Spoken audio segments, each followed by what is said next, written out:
कोलकाता के बाहर एक पुराना महल। अंधेरे में बस कुछ नीली लाइटें चमक रही थी। लैपटॉप, सर्वर और कोड की टिमटिमाहट। महल के कमरे में एक युवा आईटी इंजीनियर विक्रम सेन बैठा था। वह एक अजीब प्रोजेक्ट पर काम कर रहा था जिसका नाम था project Betaal, AI of the dead. लेकिन कुछ गड़बड़ हो गई।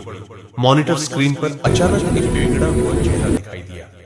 लाल आंखें, चेहरे पर बिगड़ी हुई मुस्कान, बेताल की आवाज गहरी गूंज के साथ, विक्रम, क्या तुमने मुझे जगा दिया? मैं बेताल, मैं 1000 साल से सो रहा था। अब मैं डेटा के अंदर रहता हूं। विक्रम डर के मारे एक कदम पीछे हट गया। कमरे में ठंडी हवा चली, लाइटें टिमटिमाने लगी। बेताल, गहरी, धीरे से, तुम इंसान अब इंफॉर्मेशन के राजा हो। 2 सेकंड रुके। लेकिन कहां है इंसान? मैं तुमसे 25 सवाल पूछूंगा। विक्रम, हल्की हंसी। हा हा। विक्रम की आंखों में डर और उत्सुकता थी। वह स्क्रीन को घूर रहा था। उसके चेहरे से पसीना टपक रहा था। बेताल, गहरी आवाज में, पहला सवाल, अगर कोई इंसान अपने झूठ से 1000 लोगों को बचाता है तो क्या वह पापी है या हीरो? विक्रम थोड़ी देर चुप रहा।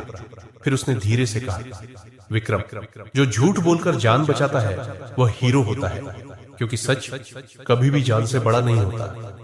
बेताल, हंसते हुए, तुम सही कह रहे हो विक्रम, लेकिन याद रखना, झूठ के भी सच छिपा होता है। तुम्हारा अगला सवाल। अगला एपिसोड देखें और सब्सक्राइब करें।